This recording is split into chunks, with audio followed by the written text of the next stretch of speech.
Hello, everyone. Welcome to Swift Productions Podcast, episode 1. And we are joined here by myself, Thad Swift. We got Clyde Johnson here. Hello. And Jacob Clark. Hey. So, if you're new to this channel and you have no idea who we are, my name is Thad. I'm the owner of the channel, owner of Swift Productions. I'm director, DP, do a little bit of everything. We do music videos and commercials and stuff, things of that sort.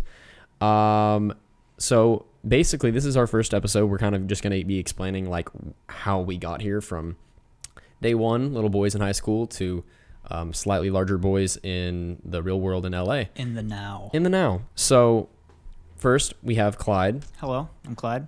So Clyde, you can just kind of explain what you do a little bit. So I make the jokes. No, I recently on like this project, I'm the producer, so that was kind of fun.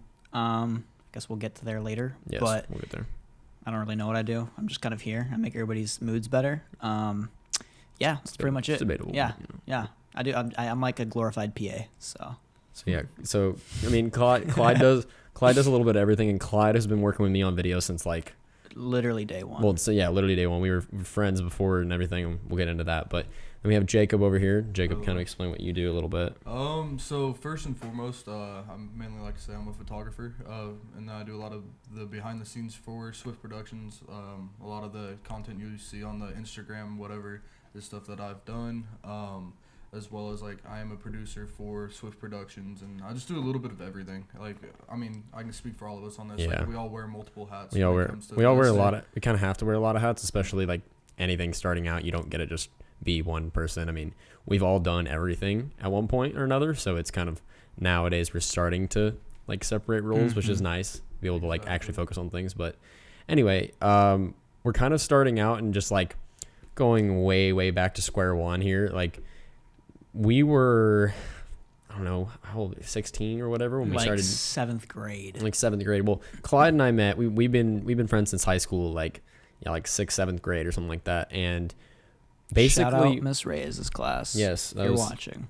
Yeah, Miss Reyes' class. Was that the first class we had together or something? Yeah, like we went on a field trip and I bought you McDonald's and you were like, I'm gonna be friends with this guy forever. And right. That's basically all it was. Yeah, that's the Cinderella story. So we basically, how we got into film is like it's a really weird story because I think a lot of people are unaware that like basically what it was though is if you've heard of parkour and free running, if you've ever watched like Ninja Warrior, or you've seen like every person ever seen like fail compilations of people hurting themselves, funny enough, there's actually a huge community in parkour, just like there is in like skateboarding and really a lot of those kind of like extreme, like the extreme sports that are kind of like they're not really like regulated sports that are like there's competitions and all that. It's more like a kind of lifestyle activity, I guess you could say. Like skateboarding is the easiest one to compare it to. If there's like a whole because it's like there's a big community within it, and the community is basically broadcasted through video. Like skateboarding got its start by, I mean, I know a lot of people who got into film by doing skateboarding videos as well. It kind of like it got its start in kind of how parkour did as well, where it's just a bunch of people filming themselves and putting it on YouTube, and over time it created like a whole community and everything. Yeah, because then I kind of like I mean, I think the Cinderella story goes that I told you I'd teach you how to skateboard and you teach me how to do parkour. And which neither of us knew how to do either of those things. Neither of us knew how to do either of those things. And then kind of parkour just won out and just kind of took over. It was a little bit more entertaining, a little bit more up our alley of, I don't know, it was the one that we've kind of fell in love with. Yeah. Cliche. Yeah, I mean, like I said, like film was just so popular in that world. Like it was just the thing to do. Like if you did parkour, then you filmed. Like you filmed it. If you didn't film it, it didn't happen. That's kind of the motto. It was kind of that joke in the community. But like we just filmed it naturally because that's what everyone did. And then what we kind of learned as we got into it, and there is like a big community. There's a lot of people that do it. We have friends all over the world because of it. It's a weird thing because again, it's literally just people jumping on stuff. Like it's not.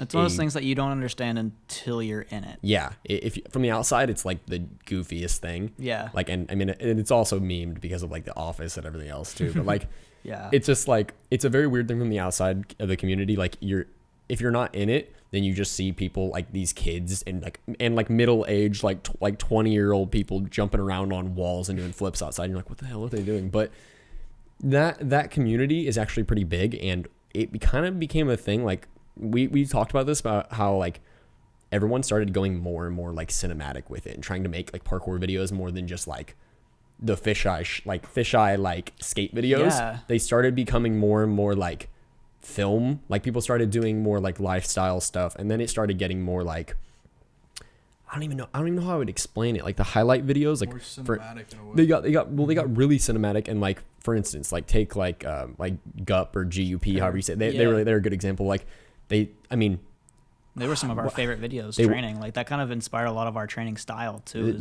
That and the film and the filming.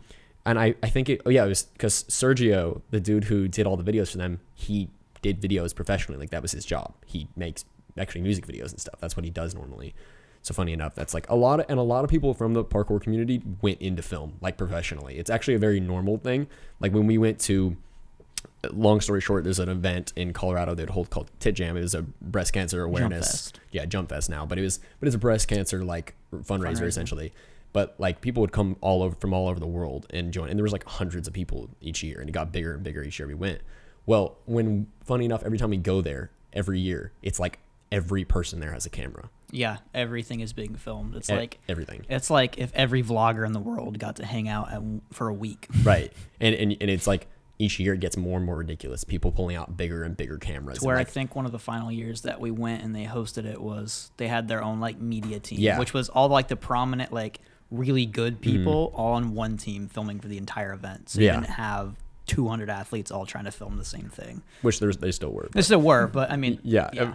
But anyway, that it is a weird like community when it comes to film. Like it was just so prominent in there, and like I said, a lot of people went from parkour to film because there's not really a great way to make a living off of parkour. So no, it's, I mean, at least not currently. I'm sure it's maybe better now, but at the time moving it a wasn't. little bit.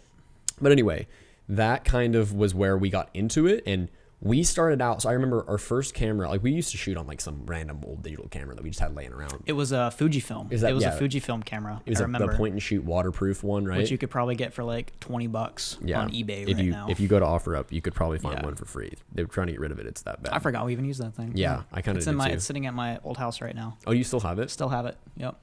Good it actually has Thad's backflip progression videos still on it. The raws. It's hilarious. Still on the card. So our first camera, I remember we were saving up to buy a GoPro because I remember Tyler McClure. Yes. Our good old buddy Tyler McClure. He had the GoPro Silver, and we were like, yo, this is perfect. This is what we need. Because like head cam stuff. Chest mounts. We thought we were going to use all this stuff. We never used any of that shit. We used a tripod, I think. Most of the time. The Mini D. So we got the GoPro, and that was like our first camera. And I remember even towards the end of us using the GoPro, I had a little tiny Steadicam, and I had to put a bunch of weights on top of it. We should throw some photos up because we totally have them. But I had to put weights on top of it to even like balance it out. Like it was too light to even be used on it. But I had like use this tiny little Steadicam, and that's like really what got me into film, was like got me more serious about it. I had like over time from soccer and like parkour and stuff, just like my knees got like destroyed, and I was just like, all right, I need to take a break off, and I started focusing on filming. That was when I started taking it a little more seriously. If I remember correctly, you actually used to edit the videos, and I used to shoot them. Yes. Or no, sorry, other way around. You would shoot them, you would shoot, and I would edit them. Mm-hmm. Yeah, which is funny because. And then we realized how bad I was at editing, so that took over. I mean, I think it just, like I said, when I started like stopped doing as much, and just I was like, all right, it kind of just took over at overall filming stuff, and then I remember that was when we actually moved to a real camera. Like I bought like my first real camera, like it was the Sony NEX6. Like I was gonna go T3i or whatever, like normal people did, but. A friend of mine from the UK like randomly was like, hey, look at this camera, it's the same price and it's smaller and all this crap. Well, I bought that, and then we made our first like that parkour video we spent like 3 months making, and we actually like scripted a parkour video, like which I mean we planned it in some way. It's hard to explain to a non-parkour audience. It's again, that's why I'm not even like diving into it, because it's such a weird like world that doesn't make sense from the outside. But we made that video, I remember, and we like spent so much time on it. We go out every weekend and film for planned our like shots all day long, and we'd go out for 12 hours. Yeah, each day.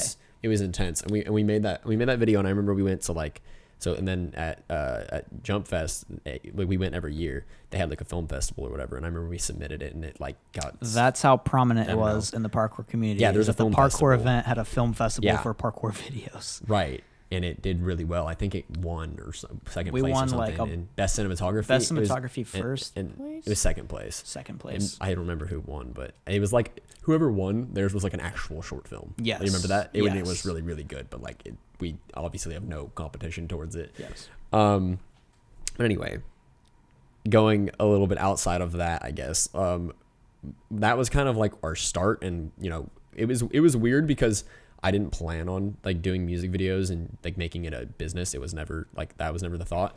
I remember getting kind of more to like when we met, so me and Jacob both went to, when we were in high school, we were juniors and seniors. So our junior year, we started going like half days at college. There's a little community college called Butler it was like in Andover, right? Yeah.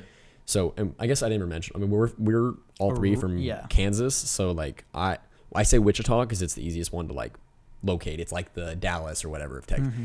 It's like the big city in Wichita, but in all reality, we grew up in like near Valley Center. It's like 30 minutes north of Wichita. And then Jake, you grew up in Derby, right? Yeah.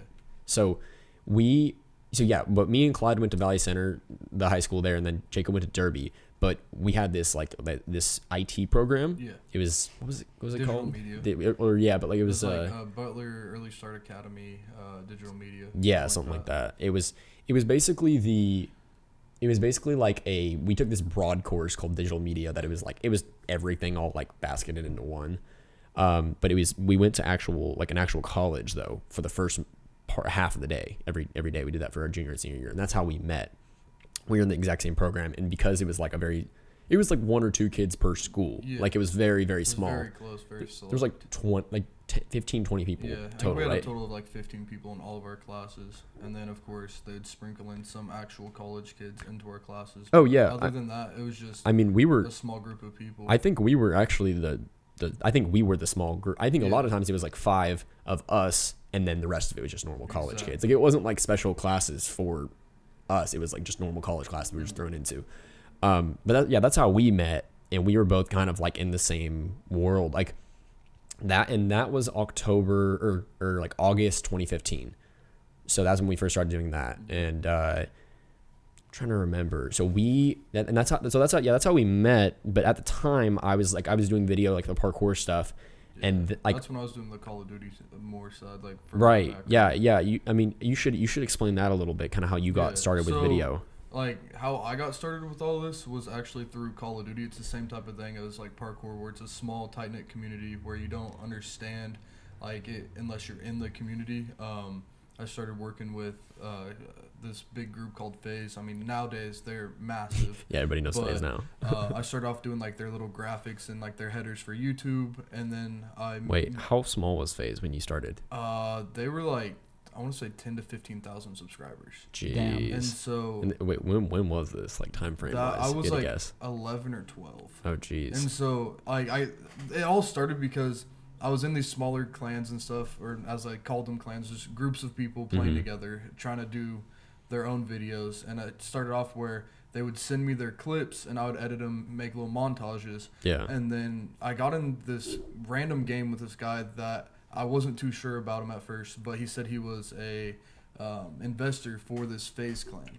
And so we just started talking. I just kind of like kept it on the back burner, and then he asked me to get in a Skype call one day, and that's when I got in the Skype call with FaZe Adapt, FaZe Banks, and just kind of like sent them everything I've done. I ended up doing some graphics with them, and then forwarding through that, I just ended up working with Optic, which is another. Well, now they're not as big as FaZe, but they were still. It was FaZe and Optic. Like that's who everyone knew. They were like side by side. Yeah, exactly. So it was just them trying to go against each other all the way through, and then then that led me up to college where I met Thad, and then we just started going from there.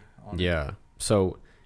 Which is funny because I actually hear a lot of people, that's where their start was as well, is editing Call of Duty videos. Exactly. Because it was so easy. I mean, me like going all the way up through, like before high school and everything, I was always doing sports and everything. Right. But then I broke my ankle freshman year. And that's where I just kind of was like, okay, like I can't do anything. So all I was doing was sitting around playing video games, and I had a computer, so it was just like this old, like really crappy laptop. Yeah. And I would just edit on there, and then when we got to college, I traded my PS4, which was like my pride and joy, where I would do all of these videos from, and then I just traded that straight for my first ever like editing PC that I had. And so yeah, that's when we ended up in college together and started just working from there. I mean, so I think that's one of those funny things about the video editing is I think almost everybody starts out with like Sony Vegas. Yep. Yeah. Sony Vegas, and then the one before that was like the Windows Media Editor. I remember editing on some crappy laptop. Yeah. So that was funny. I remember I have screen like I took photos of the screen, and like it was a memory that popped up. Like did you see that like 4 or 5 years ago? So I was editing. It was called VideoPad. Was the program. Yes. VideoPad literally it wasn't like a bad editor. It was, so again, we weren't paying for anything. This is back when I had I had no money. Yeah, like we got Sony Vegas totally free on the internet, fully legal. Hey, shout out and Pirate but I mean that, and then like VideoPad was like the only free editor that was decent, but like I remember editing the long like our 1 year like progression or whatever video, and it was like 12-13 minutes or something like that. I would literally move my mouse. Yeah, if you moved it too quick, it would crash. It would stop responding. It would crash. Like I was using the worst laptop. It was just like my family had a laptop at the house, and they're still using it to this day, by the way. I don't know how it's still on, but I would edit on that, and that's probably why it doesn't run, is because I destroyed it. But so I was editing on VideoPad, and then moved to Sony Vegas.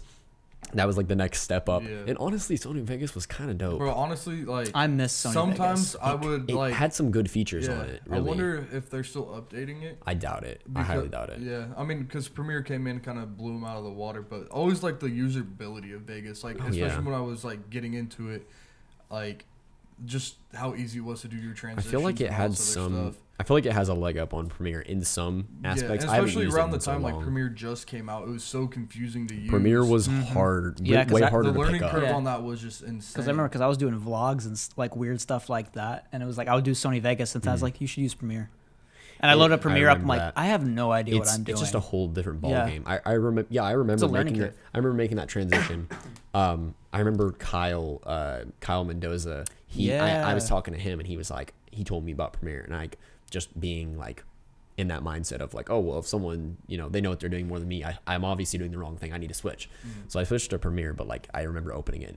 I remember I downloaded it once when he told me about it. Downloaded it, looked at it all, messed with it for a second, and deleted it. I was like, I can't do this. It was so confusing to me. I feel like Vegas was just more user friendly. Like it was easier to get into. That's what I felt like. Yeah, Premiere is definitely more intuitive and more like powerful. Yes. But the learning curve is big. So but going back to where we were, we just got to college. That was the same time when college started. That was the same time that I kind of like moved into doing it professionally, and it kind of happened by accident. Yeah. Like I don't remember where the conversation started, but all I remember was, yo, we should look into music videos. Exactly. Like that was, I don't even remember who said it. I don't even know. We knew a bunch of people that were trying to become artists, or like they were already artists. I think we also saw other people doing music videos, and we were like, we could do this. Yeah. Like we all had background in doing videos, and we were like, well, I mean, same concept of pressing record on a camera, editing it together and syncing up. Because I mean, same thing I'm guessing with parkour is you were very on sync with everything. Like with Call of Duty, every time the gun shot, you wanted to make sure it was on a beat. Yeah. And so I mean, it was like cutting to music was always the thing. Mumford & Sons, shout out. Yeah. Editing to all their songs. Exactly. So like the whole concept of editing to the music really like it just made sense overall to be like, okay, like let's try music videos. Yeah. I mean, I don't even know, because like I think it was one of those things I just wanted to do. It wasn't like I'm about to start a business. Like a lot of this stuff wasn't planned. I remember when the first music video I ever did, the first because I remember sitting in Butler. I was on my phone or whatever, like while they were teaching. They're trying to they were teaching us stuff, or we were in some orientation, and I'm sitting here Googling artists. I vividly remember I'm just trying to find artists in Wichita. I was like looking on all these websites, and they were like old music websites, that bands that don't exist anymore, because if you know anything about like small bands, they just appear and they break up and appear, break up. So like all those bands didn't exist anymore. And I remember asking around. Honestly, I think it was Claire who told me about Last Great Summer. Yeah, she was tapped into that type. Oh yeah, well that's right. No, I remember because like I remember when I met them, Nathan was like, "How do you know Claire?" I was like, "Oh, college." that's how we met. Yeah. But anyway, so I remember asking her if she knew anyone. She's like, "Oh, there's this band. You should check them out." So I remember hitting them up. I think Clyde, you came with me to that meeting. Yeah. The first time we ever met them, and like it was. Wasn't fun. it Meads? It wasn't Meads. No, we went to their house, I think. Yeah. But I remember. Yeah, that was so weird. It was our first. It was just interesting. Yeah, I mean, like we'd never done this. We didn't know before. what they're doing, and they were like, "You guys know what you're doing, right?" Well, of course we do. Well, no, I told them when I hit them up, I was like, "Hey, I've never done this before, but I had like a lot of the main thing is like I've explained to people you need stuff to show people, so that way they like you can prove that you know enough." I was honest about the fact that I've never made a music video, but I had some like pretty substantial like parkour videos made. I'm like, I clearly know what I'm doing with the camera. It should make sense. But I remember the funny thing was when they were like, "So how much do you want?" And I'm like, "How much what?" Like hold on, what do you mean? Like what are you asking? Like, oh, like how much do you want for the music video? I'm like, you mean like money? Like I was unaware of the fact that you could make money doing this. Like not that I was unaware, but it wasn't the plan. Like I didn't go into this thinking, yeah, I'm gonna go make a bunch of money shooting music videos. Like I just wanted to make a music video. So I remember answering that, and of course having no idea what to say when someone asked that you started out. You're just like $20. I remember the first time I went and shot my first actual paid gig. It was before the music video. I went and shot photos or something for a band, and like I think the amount of money I made on that didn't even cover the gas that it cost to drive to the thing. Like it was like I made like $40 on it or something. But it like I guess it almost made the trip free, and I'm like, at least for me, that was like, whoa, that's crazy. Like free travel. Let's go. I mean, even that was crazy to me. Like getting paid to do something with the camera was like the craziest thing to me. Like it was something I wanted to do. I'd luckily I kind of lucked out because I worked for in order to get my. I remember like going a little bit backwards. In order to afford the NEX6 was that camera. I remember I used to work with my dad's like lawn irrigation company. I think you even worked with me on it. Yeah, a couple times. Yeah.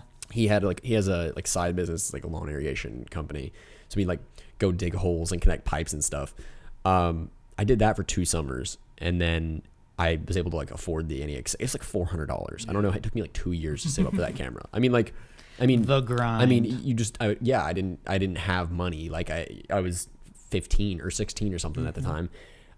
So like for me to make like $100 on a music video was like Christmas. Like, I mean, I'd never made money in general like that, let alone doing it with the camera, doing it with something I wanted to do. So that like blew my mind. I was like, hold on, I can do this. I remember after we shot that first music video, again, it's like having something to show is everything. I got that one done. Actually, I don't even think it was done yet, but I was showing this other artist who I'm not going to name here. Who I showed him my work, and I remember having a meeting with him and everything, and I think I charged him like another $100 on top of what I did with the last one. You know, it's really easy once you get started to kind of just start throwing your numbers up in there. And I remember after doing that. Now I'm not naming this guy because he didn't actually pay me. He paid me half. He paid me half up front, and then I made the mistake of sending him the video, and then of course never heard from him again. Rookie mistake. But hey, it was like my second music video. Those videos are awful, but it'd be funny to react to those sometime. We should definitely do that. Definitely. But with the money I did make from that video, I remember like I said, it took me 2 years to buy this camera, and then 2 videos I was able to buy the A6000. I already upgraded cameras. I bought it on Black Friday. You bought it Black Friday, and then we were in class. I want to say you were looking at it. Yeah. Because I remember like even being in class when you decided your name, and we kind of like we were back and forth. So we were actually texting. I remember that like vividly. We were texting. It was like super late at night. We were, when I started all this, it was Swift Media. That's what we started out. Like the first music video or 2, it has Swift Media on it. It was like I even started the business like that or whatever. And then I remember we were texting back and forth one night, and I was like, "Yo, what do you think of this?" And I don't even know. We came to a conclusion of Swift Productions, but it's stuck ever since. That was like 4 years ago or whatever, like almost 5. Yeah. This is 2015 October. So I'm gonna cut this camera though. Okay. So anyway, we kind of decided on a name, and I remember Remember my old logo that Clyde made me? We're not gonna talk about that. I had thought I was a graphic designer. It wasn't a bad logo. It just resembled something. It just I just looked. I liked it because we made a lot of logos back in the day for our parkour stuff and all that. We like to make those like you lay the word like the letters inside of the letters to make a logo kind of thing. It just kind of resembled a swastika a little too much. Yeah, but in retrospect, but we didn't. At the time, we were like, "Oh, this is dope." But every time I show someone an old video, they're like, "Do you like that was your logo?" I'm like, "Yeah, I've changed it since." But anyway, going past that though, we've been through a lot of iterations of logos and things throughout the years. Although once I got a good logo made. I haven't changed it since. Well, so we can get into that story later, but I forget. I feel awful. I'm just horrible with names. I know his name is James.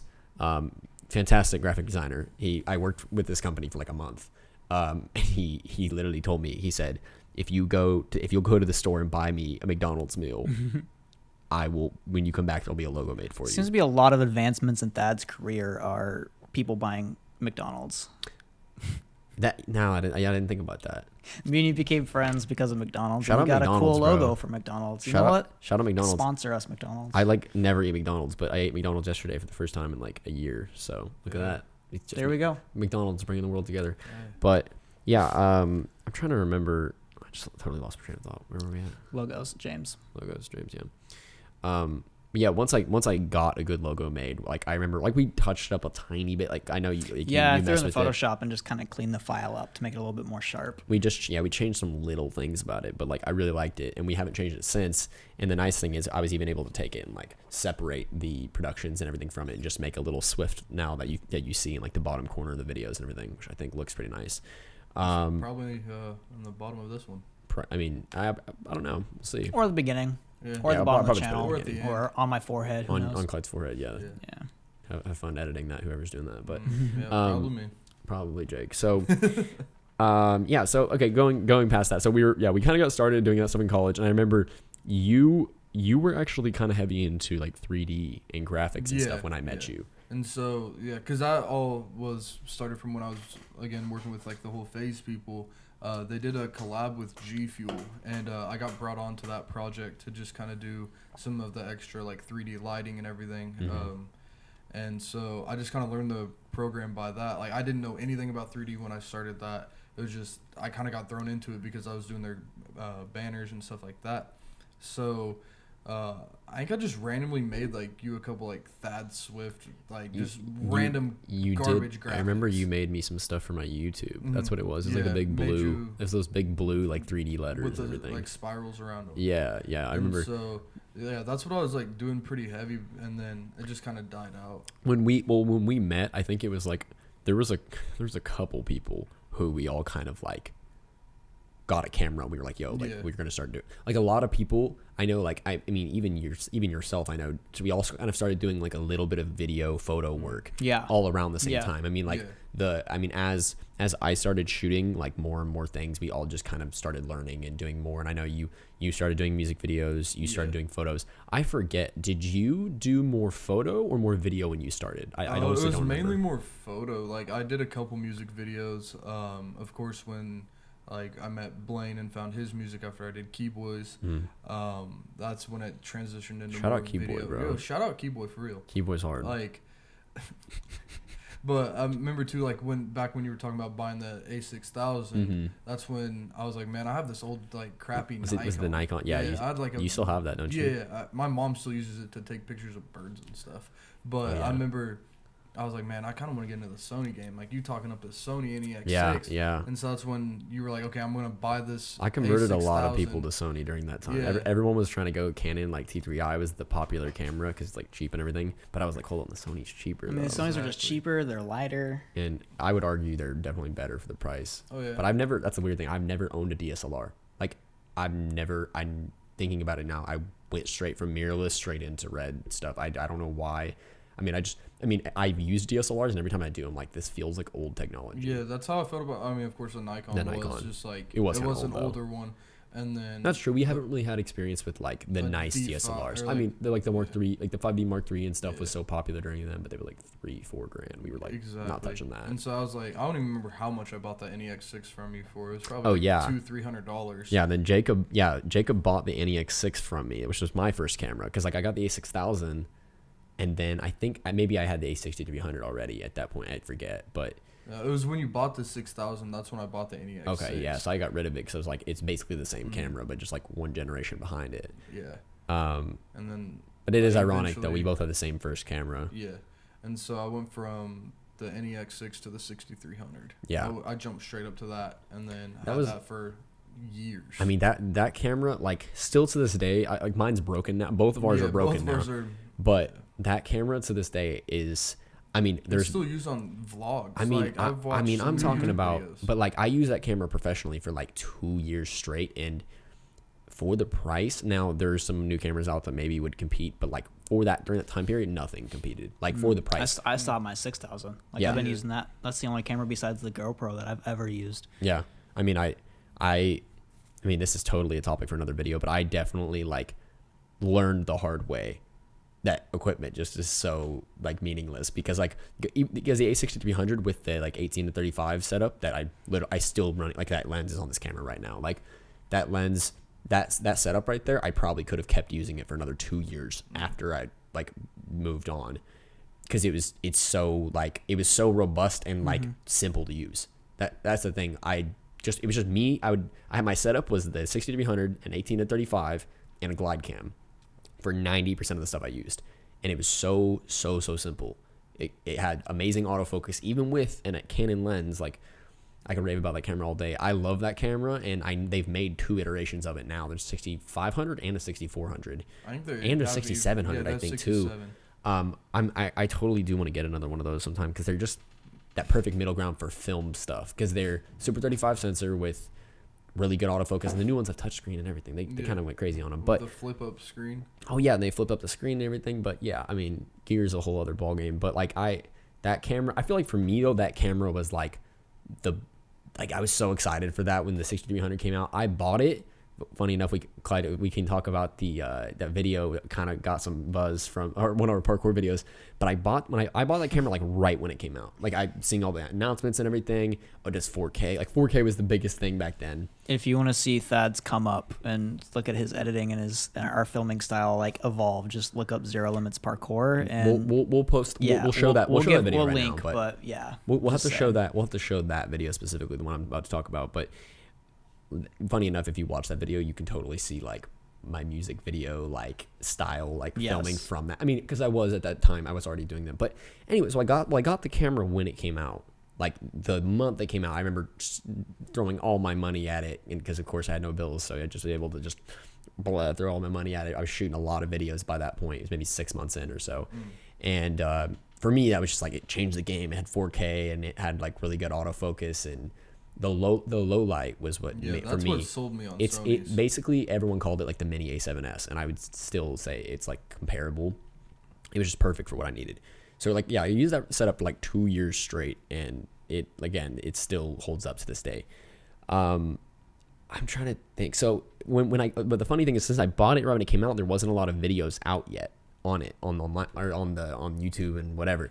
So me and Clyde and a couple of our friends, like was Logan, Jeremiah, maybe Trent and Dan. I think Trent and Dan were in it. I think they were in it at some points. I don't think they were. But it was just a random day. We went out one day. I'm like, yo, I got this new camera. I went out with it's a 6300, that's hard to say, and the 12 mil. It was like this 16 mil with the ultra wide adapter or whatever on it. That's all we shot on. No ND filters, no nothing. We just ran around. I put it in 120 frames per second, that was also the big deal. Oh, we shot 120. I literally never use 120. I've used it like that video and like 2 other times. We just literally were making a complete joke video. It was all like ridiculous, like music video, low angles. Wiz Khalifa, We Dem Boys. Yeah, it was originally to a Kanye song, but Kanye like wasn't playing those games back then. They just deleted it off the internet. Kanye destroyed our career. Yes. Shout out Kanye, but he don't need a shout out. He don't need our shout outs. But So yeah, it's literally to a Wiz Khalifa song, but it's just us being stupid, like ridiculous angles, getting way too close to people, and just everyone doing flips, and like I was just turning the camera, being goofy. We're just being goofy. We're just having fun with it. And of course, that one, because we spent a lot of time on a lot of other videos. This one we shot in half a day. I threw together in like 2-3 hours. Just chopped it up, a bunch of slow-mo, a bunch of stupid little speed ramps or whatever. And I don't know, nowadays, it has like 70, 80,000. It's about 90,000 now. Like 90,000 views on it. Which was more views than any of the music videos we were doing at that time got. Yeah. Which we were just sitting, I remember sitting in class just like refreshing it. And it was just like, and 5K more views, refresh it. I was like, what is happening? This random video that we spent no time on. We just fully joking around. Yes. That was the other thing. We shot it, and I posted it as a 60-100 camera test. Now that's the reason why it got a lot of views. There wasn't a lot of videos out on it yet, and it's literally like, 120 frames per second, a 60-100 test. Like it was. And I think when you're searching up cameras, what you want to and like find. the second most viewed video is that S-Log video you did. Right. Yeah, we did. So and two we did just an like S-Log camera test. tests blew up. So camera tests like get a lot of views actually, or they at least did back then. It was just a new camera. So I remember we made that, and like we spent no time on it, and of course got a bunch of views. I even remember people in school talking, "Oh, the video is so cool!" Like we were trying to make a joke, like it was supposed to be like ironic in like it was serious, like cinematic, but like us being stupid. Yeah, like mostly satire. Yeah, mostly satire. We were just, and it was literally just what we usually do. We screw around, do flips, and just hang out with the boys. And for some reason, that got a ton of views, which was hilarious. That weird notion that like whenever you try on stuff, it like doesn't work, but then you kind of just like let things happen and it goes. It's so weird, and that happens I think with a lot of people's projects. The one that they don't put a lot of time into, which so many projects like that, Dax videos and all these ridiculous projects that got so many views that we put like an hour, 2 hours into, whatever. So going more into like I guess the music video world, like really the funny I think the whole like Dax meeting Dax and like everything that happened with that is a whole other video. Probably we could talk forever about that. Yeah, but 20 minutes left on this card. Yeah, so I mean we could take a break and we're probably gonna have to dump. Yeah. I guess I'm trying to think where we are in the timeline right now. Like we hit on Last Great Summer. We talked on you not getting paid. We talked on, I guess, just kind of moving on. I mean, really, the next big chapter was kind of like shooting the Dax. Yeah. So shooting the Dax. So really, when I got into doing video, I did music videos first. And then funny enough, when I started, I actually did a lot of photography as well. I was like a film. I think like the very, very first iteration of it was like Thad Swift Film and Photography was what my business or whatever was. It was like the first thing. But I actually did a lot. I remember I did family photos. I did like baby pictures a couple times. Never doing that again. I remember you complaining about that. It was just like, how do you control a toddler? Or like a 1-year-old. But I did a lot of like photo stuff as well. I used to do a lot of paid photo work. And then I think like me and Jake both did the same thing. We both did photo and video.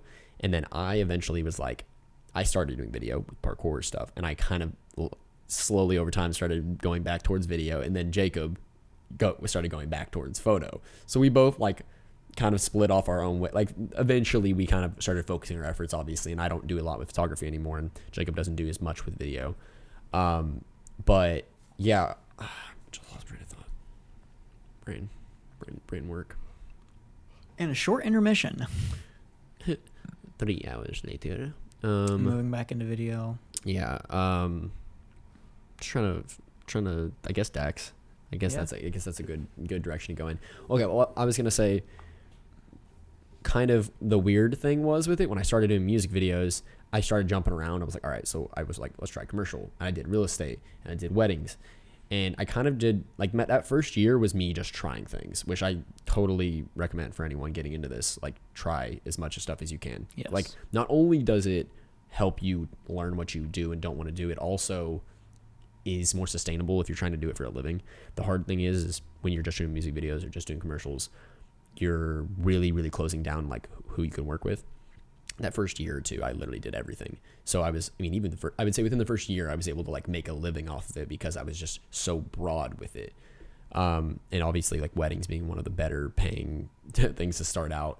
But yeah, I met a a good old pal named Daniel Nwasu. Now a lot of people don't know who that is off name, but probably recognize Dax. It's Dax. So when I met him, I knew him as Daniel for like the first year because so he did spoken word poetry. And I started shooting his poetry videos. Like, if you've ever watched like Prince EA or whatever, like that was the kind of videos he wanted. And I was like, oh yeah, I like his videos. I want to do those. Well, and I remember we joked with him that he should do music, and he was like, no, I don't want to do music. But because it was his Drake One Dance, what was it? Yeah, the Drake One Dance. One Dance challenge. The Spiral Garage, yes. Classic Wichita landmark. Yeah, so I remember that was like our first like half music video, half poetry video or whatever he did. And I was like, yo, like I was already shooting music videos at the time. And we did that, and he was like, oh, okay, this is dope. And it got like... Because I distinctly remember him you asking him if he was thinking about doing music. Yeah. Because of that. And he said, oh, no, man. He said he never wanted to be a rapper. Yeah, I don't want to be a rapper. Yeah, and like I said, he's still Daniel at the time. Like, I knew him as Daniel for the first year, so I always referred to him as Daniel. People were like, who the hell is that? But I remember eventually taking on his government name, as he likes to say. Yeah, his government name. So eventually he moved on to Dax, obviously. But the first video... talk about Hillary Clinton. So the first music video I ever shot that got 1 million views was that it was called Hillary Clinton. It was a Timmy Turner remix. Designer song Timmy Turner called Hillary Clinton. It was during the election time when all that was going on, and he posted like an Instagram clip of it was just him in front of that like painting or whatever, and it got like 4 million views, and Designer like retweeted it or whatever, and all this other. It was like blew up. So he's like, all right, we got to make a music video for this. I was like, cool.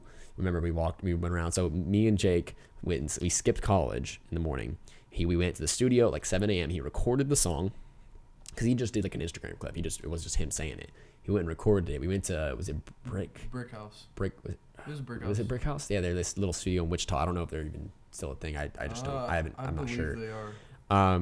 It was a really nice studio though. It was like my first studio I was ever in. And they recorded the song there, and then literally, what was that? Excuse the demon that lives in our walls. Yeah, I heard it was interesting. So yeah, we recorded that, and then we started recording the music video right afterwards. We went outside, started shooting around all these random little areas and stuff. I remember there's a bunch of construction or something, and then there's a scene towards the end or whatever. It's like Jacob pulling up my car. It was like, so yeah, Jacob came with me to drive the car and everything, and yeah, that was like dropping him off at the airport. It was like the Uber taxi look or whatever. I don't know. Yeah, that was our first video. I remember specifically when we finished it though, I went home and edited the video that night. And the next morning, so it was like, 24 hours window of recording the song, recording the video, editing it, everything. It came out 24 hours later, basically. And then I think it did take a couple weeks, like a week or two to hit 1 million, but like that was the first video I'd ever did that like hit 1 million, and that was like such a big deal. I remember everyone talking about it. Like I had a teacher, she showed me the video, and I just kind of laughed when she showed me. She's like, "Have you seen this? This was done in Wichita." And I just kind of chuckled a little bit. I was like, "Yeah, I was there." Yeah. And she was like, "What do you mean?" That's me in the car. And I was like, "Yeah, like my buddy from college shot that." Yeah. And she was just like astonished at the fact that we were doing this stuff, and she was just like, "Yeah, keep going." Because like no one in Wichita was getting views on their videos. Like when someone got 20, 30,000 on a video in Wichita, that was like, oh, you're up next kind of thing. Like it just not a lot of artists have come out of Wichita. That's the thing. Like I think now I've been learning there's a lot more people who have or are coming out of Wichita right now. It's starting to move that direction, but at the time there's nothing. So that comes out of nowhere. That hits 1 million views, and then it was like after that it was just like one after another. We could, like I said, we could talk about this forever, but me and Dax shot like, I don't know, we were to a point where we were shooting like 5-10 videos a week and like just pumping them out multiple times. I think the lighting on it. Yeah, we're gonna have to switch off our cards and our audio and just record, or basically empty our cards and format them, but throw up some lights, or maybe set our exposure differently. I'm just gonna lower the aperture a little bit. Yeah, it'll be all right. But I think just going on that way, I have some time left. I think after Hillary Clinton, was it the next big one was probably the Catch Me Outside. Yeah, that was the big one. That one, what's that at? No, it hit 20 million. I'm actually curious. I'm gonna Google it. It hit 20 million, but yeah, I mean, it hit 10 million. That one was the most like, it was like, again, it's like very viral content, but that was one of those videos I remember specifically. We ran shot in Newman. We shot in his classroom, did that little scene there at the beginning, and we literally walked out in front of Century 2. That was our first take, I think, as well. Yeah. It was a one take. It was one take. Me with the glide cam. It's at 21 million views now. 21 million, yeah. So it hit like 10 million really, really quick. Which I think by the time we were doing that though, like 1 million views was still cool. Yeah. Because nowadays, like videos just kind of like if you upload a video and you get 1 million views, it's like I mean, especially for like not even just bragging, like Thad, you have what 150 million views under your belt right now. Something like that. Yeah. So like. Even nowadays, like it's still cool for us to hit 1 million, but it's just like, what's next? Let's be like some of the first people that have done billion views. And that's the thing, because it's hard to. It's not probably right to compare ourselves to like people doing like the weekends videos, because like look at their videos. Look at like Lil Pump, like 200 million. Budgets on those. Yeah, but I'm talking about the fact that they have 150 million on one video. Yeah. Like whereas 20 that's the thing. It's 20 million is a smidge compared to big music. So splash in the pond. That's why I went. Like, that's why like 1 million views doesn't at all seem like a big deal to me. Now, obviously, the thing is, if your video has 1 million views, people are watching. Eyes are on you. But the thing is, it's a very big misconception that like, oh, you've made it at that point, because in all reality, 1 million is more like, oh, your toes in the door. That's like it. It's 1 million views really just means that you have potential to do something, and I think that's a lot of artists set their end goal at like, oh, it's 1 million views, and it's. I mean, yeah, it's definitely a landmark. It sure. is. Like you should celebrate it. Like if you hit 1 million views, like. Good on you. Celebrate. Like that's big. That's big news. Most people don't ever get above 100,000. I think we had to talk about it, right? and this is a different subject for another video, as like everything else is, but like. It's a lot on the artist too. Like it is. I mean, if you shoot some artists that no one ever knows, no one's ever gonna know. But yeah, the video I think is just like the best marketing material for them. So if the video's good and then they also push it. Yes, and that's another thing I would say about Dax. Like Dax is like marketing 101. Like everything. A literal machine. Best marketing guys like to ever come out. Like he knows what to do. Yeah, love or hate what he does or anything like that. That's the one thing you can respect is he can market. He's a machine. And he what he told me, at least from the beginning, it was all just like guerrilla marketing. It was literally him messaging 1 billion people a day. Like he would just sit there and message people all day. Hey man, go check out my song, whatever. Like all individually. And over time, he built that like individually, and he's still very personal with his fans. To this day, he has like 1 million followers on Instagram. Still to this day, every time I've been around him, he texts people back. He texts me back so fast, and I'm like, how do you have time to respond? Yeah, he responds better than I do, and he's got that's a pretty low bar though. That is a low bar. But he hits but think about it. He's probably whatever I have times 100 times 1,000. I can text that in 3 days and still be faster than him. I could send a pigeon. I think I get back quicker. Amazon Prime shipping is faster. Bro, U.S. international 7-day shipping will be faster than that. Real quick. I think we'll take a checkpoint and take a break, get some drink, get some chips, and empty this audio card out so we can keep going and reset some cameras. So all right, and break time, and we're back with the magic of editing. Lights are up, cards are emptied, we're ready to go again. So I think we're on. Yeah, Dax. So we were kind of like talking about Dax a little bit. So I was gonna touch a little bit on, which I mean, I'm sure a lot of people who have heard of the channel probably found it through hearing about me buying the Red camera or whatever when I was like in high school. And contrary to whatever random things I've been hearing float around, Dax didn't buy it for me. It was mostly Weddings bought it for me, I guess you could say. The power of, or shout out to Holy Matrimony. Holy Matrimony really set me up. I shot a ton of weddings back in 2016, 2017, especially. That was my last few years of living in Kansas. And probably half of the money for the Red was from weddings. And that, and then plus there's just a bunch of music videos, real estate, commercials, little things like that. So yeah, that was one of my big money makers back in the day, especially. I mean, I didn't have bills to pay too, which is huge. You're not having a bunch of negative come out of money you're making. Yeah, weddings are still, they make more money than music videos out here. Yeah. Sometimes like a wedding. I mean, well, even if they're not smaller budget, the amount of money you make off of it, it's all profit. True. You don't spend money. Mm-hmm. Like if you take a $5,000 music video budget, you're only going to keep a small fraction of that. So versus weddings, a couple $1,000s is pretty standard. So now that's just the industry and all that. But yeah, that was a lot of ways where I made money at the beginning. And like, that was really, weddings are what helped me fund a lot of my gear for what I like was more focused on, like music videos and commercials. Like that stuff always was more fun to me. But yeah, that was an easy kind of way to, I mean, it's such a big market. So yeah, it was just like the thing to do for money. But I mean, and like I said, we'll have to talk about this in another video, but like, I would say nowadays, like buying the camera, I feel like was like a really naive move, like, and which I got a lot of people said that, and I during the time like would fight that so much, but now like I agree so much because it's like people really think you can buy a camera and it's just gonna solve your awful lighting or your awful composition. Like, it just, people think it's gonna fix your problems, and I didn't necessarily think it was gonna fix my problems, but I did think it was one of those things where you just like, oh boom, put the red camera up, and now your image is perfect. And it's the furthest thing from the truth. It's, in all reality, it was actually kind of disappointing because, which is a me problem, not the camera. The camera is amazing. It's image quality wise, it's incredible. But literally another person could take that same camera of mine and get something 10 times better out of it than I could, or other people could do the same and 10 times worse. It really kind of like knocked that idea that like it is who's behind the camera, and it's it's who's working with the camera, and it's what's in front of the camera. It's what's in front of the camera is 90% of it. You're like, especially with the lenses, like you could throw a big cinema lens on an A7, and again, you're going to get a great image. Like, and no one's going to notice the difference. No one's going to notice the difference. No one that's not in the industry will notice a difference. But even then, even some people, like, I mean, I've seen people do videos where they like will compare side by side, and they'll ask filmmakers, and they can't tell the difference. Exactly. Like there's that big one that's been floating around. That's like the Red versus iPhone. I forgot who made that. I think it was Parker Walbeck made it. Yeah. A couple people have done those, and now people talk about them a lot. They are like, people say, oh, they're such stupid comparisons because blah blah blah blah blah blah blah.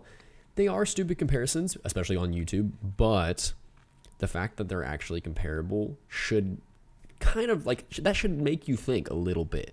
People are like, oh no, because it's just circumstances and all that. And a lot of times they'll like take a lens and stop it down to like 5.6 to like match the depth of field of an iPhone and stuff like that. And like, yeah, you're missing some of the like, key components to having a large sensor that makes it better. But again, why is it comparable? Well, it's comparable because, again, the camera is not going to like shoot the video for you. It's there's a lot of things that the camera does that makes it worth it. And functionality, accessories, and it's not just about image quality. I think the functionality of a camera almost is more important because, again, if you know what you're doing, you're gonna get a good image no matter what you're shooting on. Learn your tool before you upgrade. Yes, like your settings. If you don't know what ISO really is, then learn your camera first. Don't max out your potential of that gear before, like, make it to where that gear is holding you back. Don't let it be a mental thing of like, oh yeah, I need that, like you were mentioning earlier. I mean, I hear so many people say that, oh man, if only I had the red camera, then I could do what, like, it's the biggest joke. Like, I don't even, and I tell people, I feel like almost daily they'll come to me and ask me, what camera should I buy? I'm looking at buying a red camera, and I tell them don't, and they're always so confused. Like, I've told so many people, don't buy a red camera, and they're like, what? But you brought, I'm like, yeah, listen, like, are you trying to make me not get better? Yeah, like, like I tell people a lot of times, well, and especially nowadays, I'm like, listen, the Blackmagic, the Pocket 4K exists for $1,000, and it is 95% as good, and actually easier to use, way more user friendly, all this stuff. And I keep telling people this because 99% of the people asking me also are, one, not ready for it, don't have the clientele for it, and it really just doesn't make sense, especially if you haven't had experience with a cinema camera.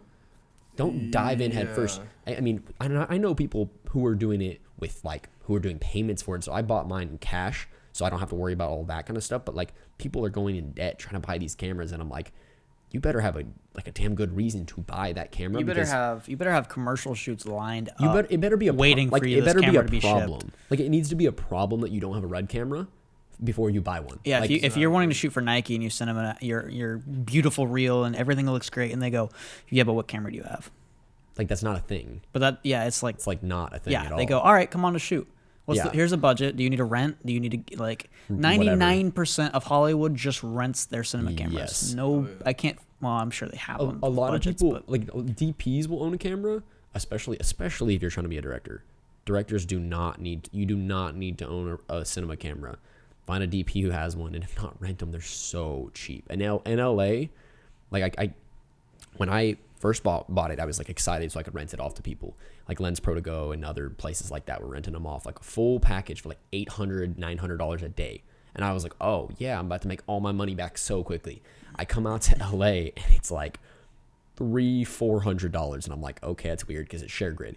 Well, this is about 2 years ago, and now today there are the full kits with lenses and everything for $100 a day, because everyone keeps undercutting each other, going lower and lower and lower. And everyone thought they had to have one. And that's the thing. You can like throw a rock and hit people with a red around here. Yes, REs kind of have held their value though. They like I looked at a mini LF recently, like a full package, but it's like $1,500 a day. They've held their value a lot better than Reds have, because there's not as many. Well, yeah, I was gonna say more expensive. They're a lot more. They're more expensive, but also Red, I feel like, is more of a household name than RE. I wouldn't necessarily say that, but okay. I mean, RE's older. RE's been around. That's what I mean. Yeah, I get what you're saying. You could, like, artists don't come up to you and say, "Do you have an RE?" Yeah, Red. Do you have a Red? The Red is like I think in the music video world specifically, they're like they're really popular. I mean, REs are getting used a lot nowadays too, though. I mean, the movie world, that's when they're like, it's predominantly RE, but they're just more of that cinema. It's honestly it's a different ball game when you get to movies. It really is. Yeah. Well, honestly, the biggest reason it's still a thing is just it's the standard. Like people really get stuck in their ways on, like, I've heard a lot of people who have been doing this for a while say like REs are dinosaur cameras. Like, in all reality, the only reason they're being used is because they're the ones being used. It's just like people don't want to go and change things. Great video. Watch Corridor Digital's The Perfect Camera. They break it down, and some controversial opinions in there, but I have to agree with it, because when you're putting like the image quality as your first and only priority, especially if your budget's not there, you're just asking for headaches. I think a smooth working camera that helps your production versus that 5% better image quality is so much more important. Yeah. But anyway, this is too much gear talk. Yeah, but gear talk over. We'll move on. Back to our history. We can do a full video just on gear. Yeah. We totally will. But long story short, stop buying gear. Learn how to use your stuff. Yes, which is a milestone in your career because you had to overcome that. Yes. And even till this day, like even just up until recently, you've been, I don't know if we're gonna keep this in here, but like talking about selling the Red. Yeah, well, I mean, by the time this comes out, I probably won't even have it anymore. Yeah, but that's a whole. We'll have a video. We'll do a video about that. Yeah, that's more on gear, but yeah. Anyway, so we'll move on. So yeah, weddings are a big thing. I kind of mentioned a little bit about that. I did a lot of weddings, and kind of rebooting that as of now as well. But kind of glasshousememories.com. Yeah, check us out. Check us out. That's our website. Yeah, yes. Glasshousememories.com. If you are a loved one or you're getting married anytime soon, or you know a friend or family member that's getting married anytime soon, check out glasshousememories.com. Link will be right that's here. That's GLASSMEMORIES.com. I think you forgot the house. Yeah, GL. You know what? You can spell glasshousememories.com. Pop up right. The videos speak for themselves. Yes. So, I'm trying to think where we're going from there. Basically, so okay, I'd say, like I said, the Red was a big deal. I want to go a little bit into when we started traveling for work. I think that's a fun one, because that was when things started getting a little more serious. So we were doing a ton of Dax videos, and things were starting to move. His career was starting to move, and I was shooting so much during that. It didn't slow down at all. It only got more and more busy as I went along. And I remember we first had an artist come to us about shooting in, I think it was Maryland. Yeah, I had a French dude hit me up about doing a video, and now this is like a disaster from the start. Again, this is a whole. We got to do we have so many stories, which will tales from the shoot. Tales from the But I remember our first video, and so it was me and Claude went out, and it was just like I had no idea what I was doing, but we went out and shot this video that he'd planned that we took. I think we later found out that it was a complete copy off of another video. Like, we found the video that he was referencing, and he basically had me shoot the same exact video. Yeah, it was a weird experience, but it was it felt like a milestone in our career. It felt like to travel for work. Yeah, it felt like, oh, our flights are being paid for. Yeah. Oh, our housing is being paid for. We made it. This is it. I mean, we were getting to travel around the country doing what we wanted to do, making money doing it. I've never been Northeast, so I was like, ooh. Yeah, I'd barely been to the East Coast, and I mean, like I remember I was talking to Jacob Kravitz the other day, and he was telling me like that was like, oh, that's a milestone of mine to do that. And I'm like, I was thinking, I was like, well, it was my first one, and it was that one. So I remember we went and shot that, and it was overall a pretty awful experience. It's interesting. I look forward to that story. We'll talk about that. It was a pretty bad experience, and the video was like, I think that did it ever come out? I don't know. He didn't pay me for like 6 months. Because I don't remember seeing it. By the time he paid me for it, I don't know. I finished it, sent it to him, and I never heard about it from him again. But it was again, it's such a weird. I feel like there's so many people when you get into this, you have those weird client stories. Was it that one that I want was one summer, right? So okay, we literally get off the plane. There was a week or two. We get off the plane from the Maryland shoot, and we're like, can we eat some food? Like, can we like take a break? And it was 1 week, and then we're getting on a flight to go to Los Angeles for the first time ever. Yeah, I'd never been to LA. I've been to California. To shoot the I Want music video for Dax. Yeah. Which was, I believe, one of like the first videos where we had like a treatment made. Mm-hmm. We had like a little treatment. We had a little script made. I remember me and shot list. Me and you like went through. This is one of our first videos where we kind of worked together and like got creative with it, and we're like. It had an A to B. A lot of the music videos when we started out were we'd meet the person up at a location and we would just shoot whatever we thought about shooting. Like that's how we used or maybe like a quick like 30-minute meeting and they say just do what you want to do, and we're like okay. Yeah, that was most of it. So this was our first like, kind of like planned video, and it kind of did follow the we could pull that up. We still have those. We have the documents, whatever. We have like our little like treatments and like things we made. Mm-hmm. But we went to the thing is we didn't have any control of like the actual producing the video. We planned the video, but like Dax's manager had kind of like put it together a little bit. Mm-hmm. So since we didn't have that much control over it, naturally a lot of things didn't work out. But for the most part, it followed overall. Yeah, overall it's really a great video. And still to this day, it's one of my favorite videos. Same. It was our first time in LA. We had this kind of contrast between, we shot a bunch of stuff in Wichita. That's the thing. It was like a lot of shooting. We shot for a week in LA and like another week in Kansas over like a lot of different scenes and stuff. It was one of like the biggest videos for me at the time. And we kind of did, like I said, this back and forth of this like fantasy life that it's all about I want, like all the things he wanted. And then towards the end of the song, he's like, actually, I don't really need all those things. So it was like that dichotomy of what you want versus what you need. Yeah, so he had this kind of like normal life as a janitor, which he actually was a janitor at Newman. Where Dax was a janitor. I know, it's hard to believe that. Dax was a janitor? I've heard that once somewhere on his wiki page. No way. I would never guess that. But anyhow, so Dax, if you're watching, we love you. So anyway, but we'll, like that first main scene was him like mopping the floor in Newman, which is exactly where he worked. Like that was actually what he did for a job. Did we get kicked out that night? We shot this like, so that there's that big wide scene, which we can pull up here. There's that big wide scene of like him mopping the floor. You could see like the like little overhang and all that in the hallway. We shot that scene, and then as I was told that it was totally okay for us to be there, and then this guy comes in and kicks us out. He's like, oh, you can't be here. We were just like, what?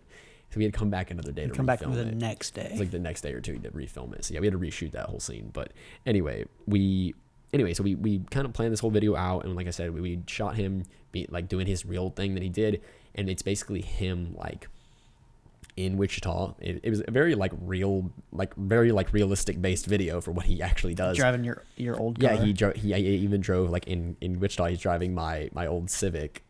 This is the shout out the white bullet as we used to call it. It was a meme because it's obviously super fast, being like a 1999 Civic. How many stickers did you have on it? Say what? How many stickers? One Ron Surf only Shop like or whatever. One. Yeah, I think that was like a gift. That was only like plus 5 horsepower. Yeah, I only gained like 5 from it. Yeah, I should have added more. But my brother, it was mine, and then my brother had it. So I remember my brother drove it in the video.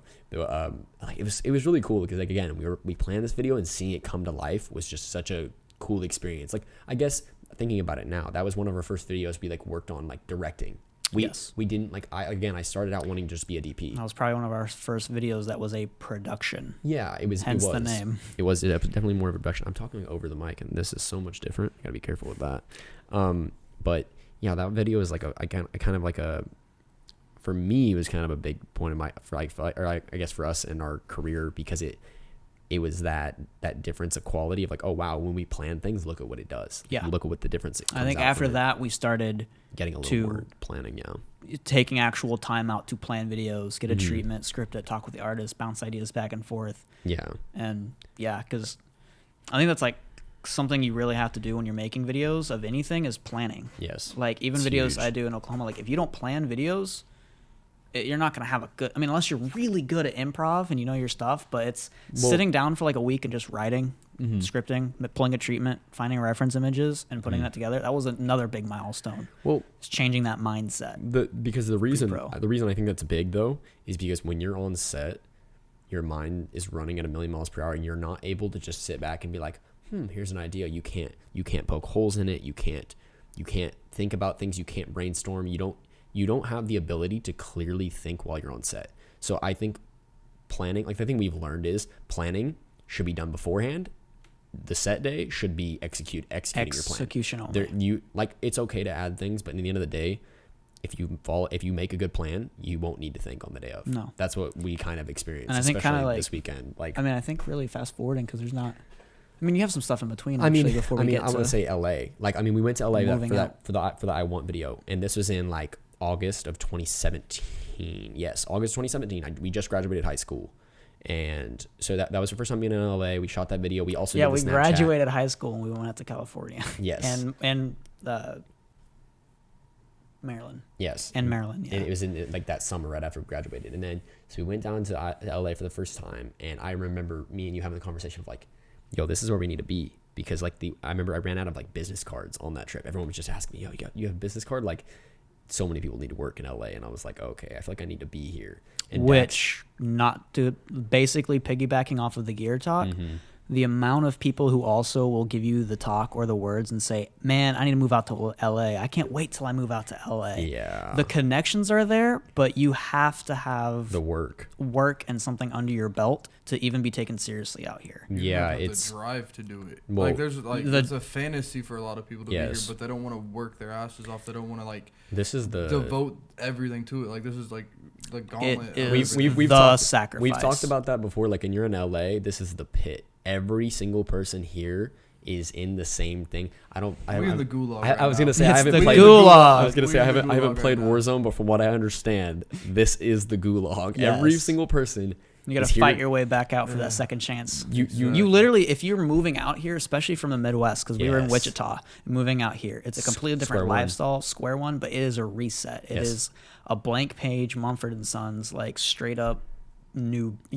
Whatever work you had before doesn't count. Oh no, you have to start over. You do need portfolio. You need portfolio, yes. But the thing is, your connections are no longer valid. Like basically how I explained it was, and you said it. It's just like the red camera. People think it's going to like fix their career. If you are not able to make a career doing this where you currently live, good luck in LA.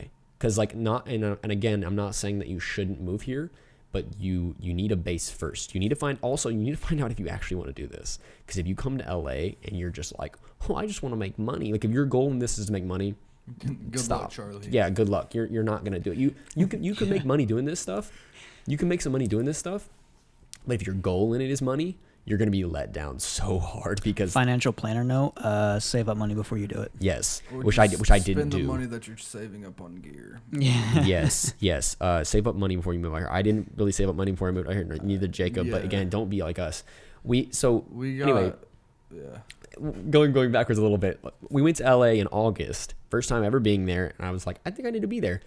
That following January, I moved. So it was like literally a couple months of we were like, I think this is where I need to be. And I remember telling my parents that like when we got back from that trip and they were like, what? Like, don't you have college to finish? I'm like, yeah, I'm not doing that either. They weren't happy about that either. So yeah, me and Jake were in college in high school. We had like a 1 or 2 years to finish, like to get like an associate's degree or whatever. Like 3 classes. Yeah, I don't think I had a lot. I had a math and reading or math and English class left, and I would have my associates. And I think we could go on all day about college, and like I think that's another topic. A whole other podcast as well. Like film school, that whole topic. But we were already doing the thing we wanted to do for a living before we finished college, and I was like, why would I need college? Like we were in LA, and like I had so many friends and like people I'd talked to personally that were really doing. I remember specifically Parker Walbeck told me, yeah, no, it's a joke. You don't need film school. Like he told me, he was like, bruh, I don't. And like at the time, dude was already making like $300,000 a year doing this stuff. He obviously worked with like Devin Supertramp and everything, but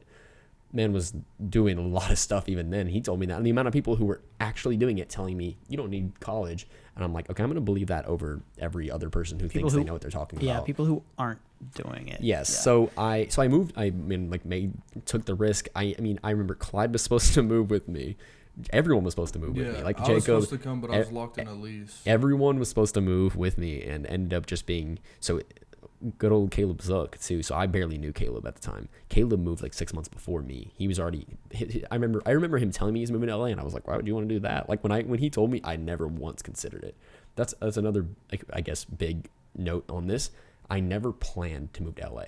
Like none of this stuff. None of this stuff was really planned. Like I said, I went to LA for the first time, and during that trip, it was like, oh cool, I'm gonna move. 3 months later, I moved. It was very much like. I don't feel like we even thought about it. It just was like, oh, this seems like the right thing to do. And Dax was moving to LA as well, obviously being one of my like bigger clients, or like one of the main people I was working with. I was like, it kind of all made sense. A lot of people think that like we moved out together or whatever. He moved like months before me, and then when I got to LA, I didn't work with him for like 3 months.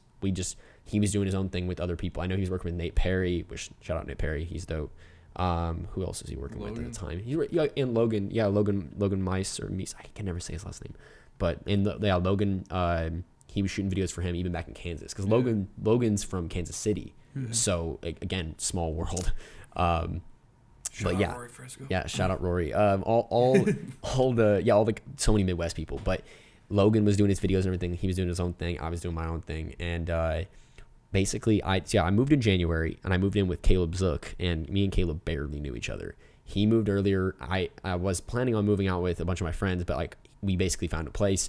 And I remember while I was driving out here, I didn't even have confirmation we had a place yet. Like they still not confirmed it. It was the hardest thing finding a place. I had no rent history. I was 18, 19, and no job history really. Like a lot of my stuff at the beginning wasn't a resident of the state. No, I wasn't a resident of the state, and a lot of the stuff I did at the beginning was cash and stuff. So I wasn't even like registered. Like my stuff wasn't like on paper. It was the challenge. So we get me, Caleb, and Caleb Milby too. So I had two Calebs. Caleb was like 17. He wasn't even done with high school yet. Caleb's an actor. I mean, anyone watching this, maybe Caleb will blow up by the time this is out. But if you don't know Caleb Milby, he's an actor as well. He was like 17. He's a kid from Wichita. My parents were friends with his parents. We all three got a place together in Glendale. Shout out Glendale. We're still in Glendale, but we moved a little bit further away. We got a place, and it was like nearly impossible. And I remember like maybe 4 hours from LA, like we drove, and they confirmed us that we had a place. I was like, oh my god, like I had so much anxiety behind that, because like I again didn't even know. We started this 22-hour drive, and I didn't even know if I had a place. We were planning on spending. Spending the first week looking for places if we didn't get one. And we were like, oh, maybe if we're there in person, it'll help. Like Caleb was already down there. Caleb lived there for like 6 months, and he lived in a room. He was renting a room from some single mom and her kids and everything. Like that's a whole story I would like to say for him. But yeah, so I moved out here by myself at the beginning, or not without any of my other friends. Like I barely knew Caleb Zook. We worked together for like a month. And then Caleb Milby, I literally met him one time, and then we moved in together. Like we just met up at the good old one of the coffee shops in LA. We shot a commercial for them. I forget what it was, but it doesn't matter. Yeah. So I barely knew any of them, and it was a weird time. Like again, like Clyde said, you're literally resetting yourself. Yes. All the clientele that I'd built up in Kansas, and like I said, I had a decent amount of work by the time I moved. Reset, and the feeling of like that fire under your ass when you're like. I barely had any money saved up. Like again, covering the deposit and everything, getting out to LA, I had barely any money saved up, and feeling that like fire under your ass of like, oh, I now need to make videos to survive. It was a very different shift. I mean, and I know a lot of people who are trying to do this already are in that. Like a lot of people are trying to switch from normal, like having a full-time job, to doing this. I didn't have that switch, but it was still intense nonetheless. Coming out here like, oh, I need to work to survive, and again, like things kind of worked out. I remember I shot like things just clicked again. Like I feel very fortunate for just how things worked out. And I remember we did like 4 videos for an artist named Milo right when I got out here, and that got me busy and everything, and kind of started everything from there. But yeah, so I moved out here. I was there for 6 to 8 months, maybe. I think around 6 months. Things were just starting to move. Me and Dax started doing some work together. I got to work with him and Hobson. We did OT Genesis. Futuristic. Like, so for me, that was huge. I never shot with anyone relatively large. I mean, Dax was growing very quickly, obviously. But I was shooting his videos, and Dax was growing rapidly, like extremely. Dax grew so fast. It was ridiculous. Like, watching, again, I shot every video from before his music videos to up until recently. Like, watching that growth was insane. Like, he just grew and grew and grew. Well, around October, I think it was, right? Around October, Jake was supposed to move out with me at the beginning, but just timing and everything didn't work out. Like, everyone was trying to save up a bunch of money before we moved out, and like, as you know, it's not always that easy to save up a lot of money in a short amount of time. So most people didn't come with me, and I think we talked about, like, I didn't expect people to, because that's a huge leap of faith. It didn't feel like it at the time. It actually felt like pretty, like, oh, this is just a thing for me to do. Looking back on it, I was like really, really young, didn't have any experience with any of this stuff. I had no idea what I was jumping into. But again, I just did it, and it worked. And I think that's the power of just, like, sending it, I guess. Yeah. Like honestly, it's the full send. But I guess going into where Jacob got here,